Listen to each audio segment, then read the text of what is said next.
Boa noite a todos os nossos irmãos do Centro Espírita Pai José Cambinda, todos os nossos irmãos da cidade de Barra do Piraí, todos os nossos irmãos espíritas. É com muita alegria que nós temos mais essa oportunidade de reunirmos-nos, mais essa oportunidade de encontro para nós nos debruçarmos na mensagem espírita, na mensagem dos evangelhos. E eu queria iniciar exatamente agradecendo por essa oportunidade desses instantes em que estaremos juntos. Agradecemos a direção da nossa seara espírita, agradecemos a Jesus, naturalmente, aquele que é a luz do mundo para todos nós. Meus irmãos, dificilmente nós iniciamos as nossas buscas, a nossa espiritualização através da mensagem espírita. Normalmente é muito comum, com raras exceções, naturalmente, que nós tenhamos iniciado a nossa jornada nessas buscas através dos catecismos católicos, das escolas dominicais, pentecostais e tantas outras escolas iniciáticas. Todos nós conhecemos, por exemplo, a mensagem de Moisés, não é isso? Moisés teria sido aquele personagem que liderou o povo hebreu na fuga do Egito, aquele personagem que havia organizado, em princípio, aquele conjunto de mensagens, de doutrinas, foi um importante legislador, e ele teria orientado o povo hebreu, depois de 40 anos peregrinando pelas areias do deserto, ele teria orientado o povo hebreu no encontro da chamada Terra Prometida, da Canaã, não é isso? Acontece que não nos falaram nas escolas, nos catecismos, não nos falaram, mas a verdade é que Moisés, ele não chega a entrar na chamada Terra Prometida. Segundo o que está escrito nas páginas lá do Antigo Testamento, Moisés, ele desencarna, vislumbrando o que seria a Terra Prometida de longe. Na verdade, quem vai conduzir o seu povo para que eles possam se apossar da chamada Canaã, da chamada Terra Prometida, é Josué. Josué é seu imediato, Josué é um parente, vai ser Josué que vai receber a incumbência, a missão de conduzir o povo hebreu exatamente na terra final, no momento final. Ele vai conduzir o povo hebreu para dentro da chamada Terra Prometida. Acontece que o que também não é muito falado é que a chamada Terra Prometida, ela não era uma terra desabitada. A chamada Canaã era um conjunto de cidades. E essas cidades, elas eram ocupadas, elas não eram desocupadas. E a primeira delas, ela era cercada por grandes muralhas. Ela era uma espécie de oásis que ficava ali na margem do Rio Jordão. Era uma cidade muito bonita, tanto é que ela era chamada, e assim está registrado no Antigo Testamento, ela é chamada de Terra das Palmeiras, ou Cidade das Palmeiras. A gente está se referindo exatamente a Jericó. Jericó seria, então, a chamada Terra Prometida, a primeira das cidades da chamada Terra Prometida, que os hebreus iriam se apossar. Mas, como eu disse, essas cidades elas não eram desocupadas. Elas eram cidades cercadas por grandes muralhas, onde havia ali uma grande população.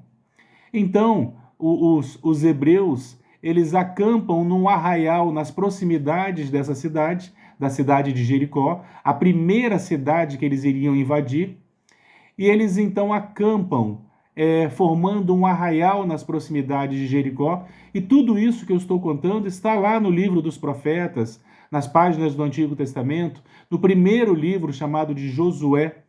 Eles então acampam e Jeová, o Deus encontrado nas páginas do Antigo Testamento, orienta Josué para que eles invadam Jericó. Não apenas invadam Jericó, mas como eles passem a fio de espada, que eles matem praticamente tudo o que respira. Eles deveriam matar todos os homens, todas as mulheres, todas as crianças, inclusive os animais. Josué, então, desenvolve uma estratégia um tanto curiosa. Ele, então, forma um grupo de 12 espiões. Eles vão tentar anonimamente entrar em Jericó para que eles pudessem estudar aquela cidade, para que eles pudessem desenvolver uma estratégia para invadi-la. Então eles adentram as muralhas pelos portões, eles adentram e começam a transitar dentro de Jericó, exatamente desenvolvendo uma estratégia para que eles pudessem invadi-la. Só que as pessoas na cidade começam a suspeitar daqueles 12 estranhos que estavam circulando por ali. E quando quando eles perceberam que eles seriam presos e reconhecidos, uma mulher os ajudou. O nome dessa mulher era Raabe. Raabe então ajuda Josué e seus compatriotas. Ela os ajuda, escondendo-os em sua própria casa. Segundo o que está escrito no livro de Josué, ela seria uma meretriz. Ela então esconde esses personagens em sua própria casa. E no dia seguinte, quando eles estão saindo de lá, percebendo que já estavam seguros, Josué vai orientar Raabe para que ela coloque uma toalha na sua janela, porque eles iriam invadir Jericó, iriam matar todos os que ali viviam e só a sua família seria poupada. Mas para isso, ela tinha necessidade de colocar uma toalha sinalizando em sua janela. E assim acontece. Josué retorna para o arraial. Eles resolvem, então, invadir aquela cidade em nome de Deus. Só que, quando aquela cidade percebe que está sendo sitiada pelos hebreus, eles fecham naturalmente os portões. Então aparece mais uma vez a figura de Jeová, aquele Deus presente nas páginas do Antigo Testamento, e teria orientado Josué para que eles tocassem trombetas durante 7 dias e 7 noites. E ele, então, faria com que as muralhas caíssem.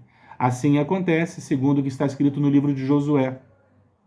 Eles, então, ficam tocando trombetas durante 7 dias e 7 noites. E, ao final, então, as muralhas de Jericó, elas caem. Os hebreus invadem Jericó e eles passam a fio de espada. Eles passam todos os homens, todas as mulheres, todas as crianças, todos os animais, poupando apenas a vida de Raabe, que havia sinalizado a sua residência, colocando uma toalha sobre a janela. Essa história e tantas outras nos deixam perplexos a respeito do chamado Deus do Antigo Testamento. Era um Deus extremamente belicoso e que em muitas passagens ele reconhecia apenas o povo hebreu, por exemplo, como seu povo predileto, ou como eles gostam de se apresentar, como os escolhidos, como se apenas eles fossem filhos de Deus, ou pelo menos daquele Deus. Todos os outros povos que eles entrariam em conflitos, que eles buscariam a aniquilação, seriam também filhos de Deus, naturalmente, mas não seriam os eleitos, não seriam os escolhidos. E durante muitos séculos, o povo hebreu, mais tarde conhecido como povo judeu, ele foi um povo extremamente belicoso. Nós encontramos dezenas de passagens em que eles estão verdadeiramente em conflitos com outros povos. A maior parte dos conflitos, eles perderam, em nível de curiosidade, eles perderam, foram inclusive escravizados inúmeras vezes, mas eles tinham então a figura desse Jeová. Esse Jeová, então, que era chamado por eles mesmos de Senhor dos Exércitos, que preferia a eles em detrimento de outros povos. E esse Deus, ele é muito presente lá nas páginas do Antigo Testamento, em diversas passagens. Era um Deus inúmeras vezes castigador, que impunha pesados sacrifícios nos ombros das pessoas, a pretexto de testar-lhes a fé. Era um Deus que era extremamente rancoroso, e inúmeras vezes nas obras artísticas que foram desenvolvidas alguns séculos mais tarde, muitos séculos mais tarde, aliás, o apresentam como um velho de barbas brancas, apontando, extremamente rancoroso, que gostava de mandar e ser obedecido, como nós falamos popularmente. Acontece que cerca de 1.300 anos mais tarde, aparece um outro personagem. Os hebreus, os judeus, através de seus inúmeros profetas, eles previam a vinda de um Messias, aquele que iria libertar o povo. Libertar por quê? Exatamente pelos inúmeros conflitos que esses povos se envolviam. Eles estavam frequentemente em guerra com outros povos. E nesse momento, eles estariam subjugados pelos romanos. Eles estavam verdadeiramente sob dominação romana já há muito tempo, e eles ansiavam, aguardavam a vinda desse tal Messias, que diversos profetas do passado haviam previsto que viria exatamente para libertá-los. Então, de repente, vem à Terra aquele que é a luz do mundo para todos nós, no momento exato em que a Terra se encontrava em condições de guardar a sua mensagem, talvez não de segui-lo, mas ao menos de guardar a sua mensagem de alguma forma. Jesus teria vindo entre nós. Jesus era o Messias aguardado por aquele povo, que lhes traria a liberdade. Tem uma passagem nos evangelhos que eu gosto muito. Diz que Maria, estando com o menino Jesus no colo, ela teria ido ao templo para que ele pudesse fazer as suas iniciações, as suas obrigações religiosas. Jesus era judeu e foi iniciado na religião, no judaísmo, quando ela é interpelada por um personagem reconhecidamente um homem santo, um homem profeta, e esse homem, quando vê o menino Jesus no colo de Maria, nos braços de Maria, ele se emociona e registramos nos evangelhos a sua fala, onde ele agradece a Deus pela oportunidade de ter vivido tempo o bastante para que ele pudesse encontrar com o Messias, com o personagem que era aguardado há muitos séculos pelo povo hebreu, aquele personagem que livraria o seu povo. E esse diálogo maravilhoso está lá nas páginas do Novo Testamento, nos Evangelhos. Só que no momento em que ele dialoga com Maria, ele tem uma visão. Ele alerta a Maria, a mãe do menino Jesus, ele a alerta dizendo que teve uma visão em que uma espada, uma lança, transpassava o seu peito, lhe causando, nós imaginamos, extrema quantidade de dor, exatamente porque não era Jesus, aquele Messias aguardado pelos hebreus, customizado por eles. Eles imaginavam que seria um líder militar, eles imaginavam que seria alguém que iria libertar o povo belicamente, e nós encontramos isso em diversas passagens.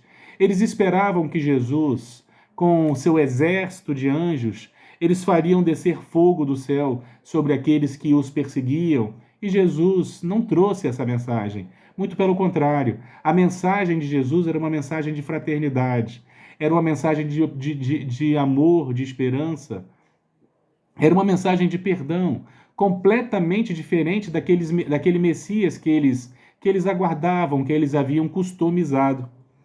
Nós vamos encontrar, por exemplo, uma passagem em que o próprio João se aproxima de Jesus e se oferece a Jesus, dizendo algo mais ou menos assim: Mestre, acaso tu queres que eu ordene aos anjos que faça descer fogo nos céus sobre um determinado grupo de pessoas? Ou seja, mesmo aqueles que estavam ao lado de Jesus tiveram muita dificuldade de compreender. Demoraram bastante para compreender que o Messias, que a figura de Jesus, que o divino mestre, o divino amigo, não era da forma como eles esperavam, não era belicoso. E nós vemos isso com muita facilidade na mensagem de Jesus. Jesus chega a recomendar que quando alguém lhes bofeteasse numa face, que nós fôssemos capazes de oferecer-lhe a outra, que nós jamais revidássemos o mal com o mal, que nós fôssemos capazes de amar até os nossos inimigos. E num determinado momento ele diz que amar aqueles que nos amam é nossa obrigação, é relativamente fácil, mas a nossa tarefa era amar aqueles que nos perseguem e nos caluniam. E isso era extremamente difícil para um povo tão orgulhoso, para um povo que chamava o seu Deus de Senhor dos Exércitos. De repente, eles tinham agora um mensageiro de Deus que falava da necessidade de nós entreolharmos-nos como irmãos, e diferente iria nos apresentar uma divindade, um Deus completamente diferente daquele nas páginas do Antigo Testamento. Aquele que havia mandado matar homens, mulheres, crianças e animais a fio de espada. Aquele Deus extremamente belicoso. Para começar, num determinado momento, ele nos apresenta a Deus como sendo Pai. Ele vai nos ensinar, vai falar num Deus que é Pai E ele inicia na sua oração dominical, que todos nós conhecemos, ele inicia exatamente falando desse Deus como Pai Nosso. Ou seja, era um pai sem barreiras, era um pai que não era apenas daquele povo, mas era de todos. Pai Nosso. Em nenhum momento ele disse Pai dos hebreus, Pai dos judeus, Pai dos nazarenos. Ele disse Pai Nosso, Pai de todos nós, sem limites. Era um Pai que era verdadeiramente Criador de todo mundo. Pai Nosso que estais nos céus, ensinava-nos Jesus. O céu é exatamente um local mitológico onde poderia olhar-nos a todos, porque olhando de cima nós conseguimos olhar mais, enxergar mais. Então era alguém que nos enxergava a todos e era de todos nós. Ele veio nos trazer essa ideia de um Deus completamente diferente daquele que nós encontrávamos nas páginas do Antigo Testamento. Muitos séculos se passaram, diversos profetas para nós aqui no Ocidente, eles discutiram teologicamente essas mensagens todas, mas foi exatamente lá pelo século XVII que eu gostaria de falar de um filósofo que teria nascido na Europa e teria ampliado nossos horizontes através das suas figuras, da sua filosofia, para que nós pudéssemos refazer os conceitos que nós tínhamos a respeito da divindade. Seu nome era Baruch Spinoza. Baruch Spinoza, ele nos apresenta um Deus que não é um persona, que não é um personagem, que não é alguém. Ele considerava Deus como sendo tudo, Deus estava em tudo, e um Deus imanente, um Deus que estava presente no meio de nós através de mecanismos perfeitos ou leis.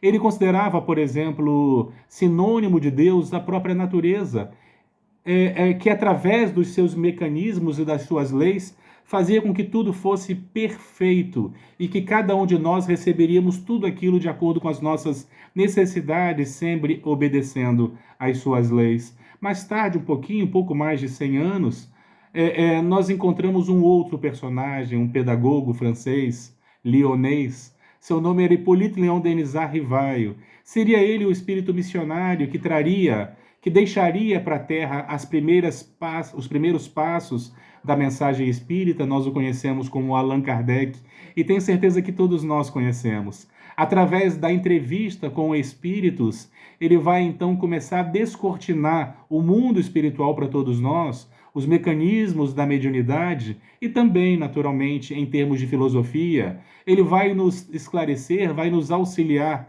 através dos guias da humanidade, desses espíritos maravilhosos que o auxiliaram nessa tarefa. Ele vai nos trazer informações sobre a nossa tarefa no mundo, quem somos nós e para onde vamos, e, naturalmente, a mais importante de todas essas questões, que é sobre Deus. E ele, então, inaugura, no mês de abril de 1857, a mensagem espírita através da publicação da sua primeira obra, chamada de O Livro dos Espíritos. E logo nas primeiras perguntas do Livro dos Espíritos, ele vai tratar exatamente do que é Deus. Observem a primeira pergunta que ele faz aos espíritos. Ele não pergunta quem é Deus. Ele pergunta o que é Deus. Talvez tivesse ele bebido nessa fonte maravilhosa que nos deixou Baruch Spinoza em sua obra chamada de A Ética. O primeiro capítulo é exatamente ele nos apresentando essa divindade, esse Deus imanente, em que Baruch Spinoza nos apresenta como sendo um Deus de intelecto infinito. E, curiosamente, os espíritos, quando Kardec pergunta o que é Deus, os espíritos respondem de forma semelhante ao que havia deduzido Baruch Spinoza através de sua filosofia. Deus é a inteligência suprema e a causa primária de todas as coisas. Na doutrina espírita, Deus não é alguém, não é um velho de barbas brancas, não é alguém que escolhe, não é alguém que aponta, não é mais aquele personagem vingativo e rancoroso. Tanto é que nós, interpretando o Evangelho de João, nós encontramos a mais bela definição do que é Deus. Deus é amor. Simples frase, o menor versículo que nós conhecemos. Deus é amor. E os espíritos então começam a apresentar, exatamente através dessa filosofia, eles começam a apresentar Deus sob a ótica espírita, que todos nós, de alguma forma, adotamos na compreensão. Deus, na realidade, por não ser alguém, não ser é algo e não alguém, exatamente como colocava para todos nós Allan Kardec. Deus é um conjunto de mecanismos perfeitos que faz com que cada criatura receba aquilo do qual necessita verdadeiramente.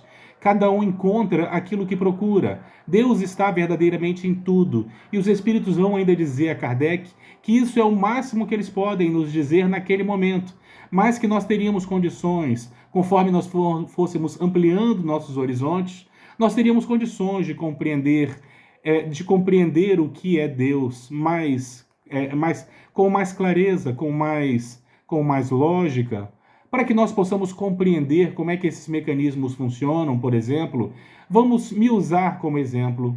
Eu, naturalmente, vibro vibrações relacionadas a rancor, energias, eu vibro energias relacionadas à mágoa, a ciúmes, à inveja, porque ainda estou nesse mundo pelejando contra as minhas más inclinações. Estamos todos nós aqui lutando exatamente contra os nossos vícios, e nós, invariavelmente, todos nós, sem exceção, está no Evangelho Espírita, embora nós tenhamos dificuldade de compreender as nossas dificuldades, nós sejamos muito indulgentes com as nossas faltas, nós ainda erramos bastante, porque senão não estaríamos na condição em que nós estamos. Então nós ainda vibramos o rancor, nós ainda eventualmente vibramos o ciúme, todos nós, sem exceção. Nós ainda vibramos a inveja. E essas energias que eu emano para o espaço, de rancor, de mágoa, lá no espaço não existe um reservatório, um depósito de energias negativas do Guilherme. Quando eu vibro essas energias, eu me impregno com essas energias e mais, eu lanço essas energias para o espaço. E os espíritos vão nos dizer que lá no espaço não existe um depósito, um armazém de energias negativas do Guilherme. Todas essas energias que eu lanço para o espaço, em algum momento elas voltam para mim. Isso é curioso, porque elas me pertencem. É justo que elas retornem para mim. Em que momento isso acontece, Guilherme? Eu não sei. Mas é justo que elas me assaltem, que elas retornem para mim em algum momento. Ou seja, repetindo, as energias que eu mando para o espaço, elas não encontram lá um depósito para elas, elas retornam para mim. E quando elas voltam para mim, as energias mais pesadas que eu lancei, sabe o que eu vou dizer? Sabe o que as pessoas costumam dizer quando isso acontece? Estou passando por uma maré de azar. Pois é, mas azar e sorte são duas coisas que não existem, pelo amor de Deus. Isso é infantilidade da nossa parte. O que existe é ação e reação, é retorno, é causa e efeito. Eu mandei essas energias para o espaço, é natural que essas energias voltem para mim em algum momento. Em que momento exatamente? Não sei.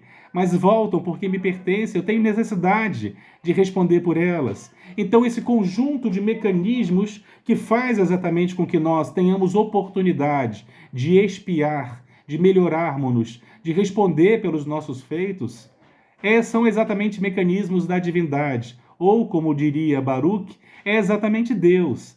Essa oportunidade de que nós recebamos invariavelmente tudo aquilo de acordo com o que nós produzimos. Todos nós, invariavelmente, recebemos de acordo com o que nós temos necessidade. Nós recebemos aquilo que nós necessitamos ou precisamos para o nosso burilamento. É engraçado porque nós, espíritas, muitas vezes falamos coisas do tipo: cada um recebe aquilo que merece. A gente não fala isso? Pois é, mas não é verdade como nós imaginamos. Nós não recebemos exatamente aquilo que nós merecemos, não. Sabe por quê? É porque a gente sempre se olha com olhares muito indulgentes. Nós não somos tão legais assim quanto nós imaginamos. Se nós fôssemos receber exatamente aquilo que a gente merece de uma só vez, imagina, a nossa vida podia ser muito amarga, poderia ser muito mais difícil. E como Jesus, nos ensinando que a lei é de amor, ele deixava claro que não existem fardos pesados para ombros frágeis. Todos nós temos oportunidade de acertar nossos malfeitos do passado. Nós acertamos gradualmente em doses homeopáticas, de acordo com a nossa capacidade de superarmos-nos, de vencermos-nos. E assim nós não recebemos aquilo que nós merecemos, não. Nós recebemos aquilo que nós temos necessidade. porque Deus é amor. Eu lembro, para elucidar melhor essa questão desses mecanismos da divindade, para nós falarmos sobre Deus usando uma ótica espírita, eu lembro de uma peça de teatro que ficou muitos anos em cartaz. As pessoas que estudam a teatro talvez já tenham lido que a peça Além da Vida foi uma das peças mais longevas, uma das peças que mais tempo ficou em cartaz no Brasil, bateu recorde. Isso porque era uma peça tão interessante que não interessava apenas espíritas, mas o público de um modo geral, que gostavam de teatro, e os seus atores, os personagens que iniciaram essa peça, eles foram desencarnando. Essa peça ficou tanto tempo em cartaz que os atores começaram a ser substituídos. E ela ficou décadas em cartaz, durante muitos anos mesmo. E ela era baseada em esquetes, pequenas histórias, baseadas numa obra publicada pelo Chico Xavier e pelo Valdo Vieira. O nome da peça era Além da Vida. E, infelizmente, ela teve que sair de cartaz. Bom, uma das esquetes apresentadas nessa peça, ela contava uma história um tanto curiosa. Existia um personagem extremamente caridoso, reconhecido exatamente pela bondade, reconhecido exatamente pelas horas que ele destinava em sua vida para servir seu semelhante. Ele adorava atender os esfaimados, acalentar as pessoas que sofriam com frio, o frio de toda ordem, não apenas o frio físico da perda de calor, mas o frio existencial, que está no coração de muitos de nós. Ele saciava a fome, ele dessedentava as pessoas que tinham as diversas sedes do mundo. Ele era verdadeiramente um homem caridoso. Acontece que um dia ele sofre um acidente de trabalho. Ele acaba perdendo o seu dedo mínimo. Ele acaba perdendo o dedo mínimo num acidente. E, numa noite, num momento de extrema sinceridade da sua parte, ele faz uma oração perguntando aos céus por que isso havia acontecido com ele. Porque ele era uma pessoa tão boa, mas tão boa. Por que ele havia sofrido algo tão doloroso, que era perder um membro, ser amputado? Os amigos espirituais, percebendo que ele tinha condições de compreender a resposta e tinha merecimento para recebê-la, resolveram naquela mesma noite induzi-lo a um transe hipnótico no momento do seu sono, para que ele pudesse voltar alguns séculos no passado, para que ele pudesse compreender aquilo que havia acontecido com ele. E assim, naquela mesma noite, ele viaja para dentro de si mesmo, numa tarefa de regressão ao passado. Ele vai se ver no século XVII. No século XVII era um período em que o esteio econômico do Brasil era exatamente a cana-de-açúcar. Então nós tínhamos os chamados senhores de engenho, que através da mão de obra escravizada, eles produziam o açúcar. E esse homem se via lá, num acesso de fúria, acreditando que a produção não estava de acordo com os seus interesses. Ele, enfurecido, ele agride um escravo, o empurrando em direção a uma moenda de cana. Aquele escravo, então, acaba perdendo o seu braço numa das pedras da moenda, enormes pedras pesadas. Aquele homem acaba perdendo um braço. Ele tem seu braço amputado pela fúria do seu senhor. Aquele braço, então, imagina, no século XVII, onde não existiam os anestésicos, onde possivelmente para que aquele homem permanecesse vivo, talvez fosse necessária a cauterização. Imagina a quantidade de dor que esse homem não sentiu. Os séculos foram se passando. Ele teve outras oportunidades, mas naquele momento ele terminava de responder pelo seu mal feito do passado. Ele havia perdido um dedo mínimo. Mas Guilherme, vocês devem estar se perguntando, mas Guilherme, o certo não seria que ele perdesse um braço?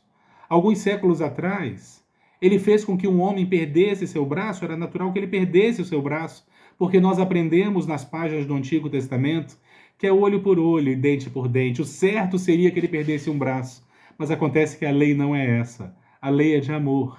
E como nos ensina os evangelhos, o amor cobre a multidão dos pecados. É natural que nós tenhamos a oportunidade de responder pelos nossos erros através do amor. Aquele homem havia vibrado no amor de tal forma. Lembro de uma frase do Chico Xavier em que o Chico teria dito que o bem que nós fazemos hoje será nosso advogado em toda parte, em qualquer momento. O bem que nós fazemos anula também o mal que nós já fizemos. O bem sempre advoga por nós. E aquele homem, então, ele havia perdido um dedo mínimo quando ele, na verdade, deveria ter perdido um braço, por essas leis perfeitas que regem a natureza, por essas leis divinas, por essas leis naturais. Aquele homem deveria ter perdido um braço, mas perde um dedo mínimo, porque a lei é de amor, e o amor cobre a multidão dos nossos pecados. E assim a doutrina espírita ela vai nos apresentar um Deus completamente diferente de tudo aquilo que nós havíamos conhecido nos séculos anteriores, que não é alguém, que não castiga, que não pune e sempre nos oferece novas oportunidades. Não à toa, João, em seu evangelho, ele teria então definido a divindade como sendo amor. Deus é amor. É esse conjunto de mecanismos perfeitos, essa máquina perfeita, que as suas engrenagens se encaixam perfeitamente, para que todos nós tenhamos novas oportunidades, respondamos e progridamos invariavelmente, porque essa é a lei. É progredirmos e vencermos-nos, vencer as nossas más inclinações. Num determinado momento, Jesus teria dito: eu trabalho e o Pai trabalha também. É exatamente porque esses mecanismos são eternos. Esses mecanismos são eternos. Eles seguem atuando sobre todos nós. E não existe ninguém isento desses mecanismos perfeitos que sempre nos conduzem para frente. Estamos sempre sendo empurrados para frente, embora nós possamos estacionar durante longos anos, respeitando naturalmente o nosso livre-arbítrio. Todos nós somos conduzidos, num determinado momento, através das sugestões amorosas daqueles que nos protegem, que nos amparam. Nós somos compelidos a caminhar para frente, invariavelmente.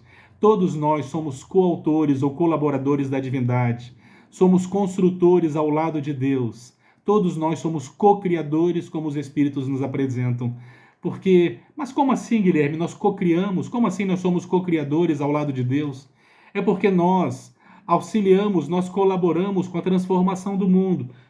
E quando eu me refiro à transformação do mundo, eu não me refiro apenas a empreendimentos físicos, a construções, ao avanço material, não estou me referindo a isso.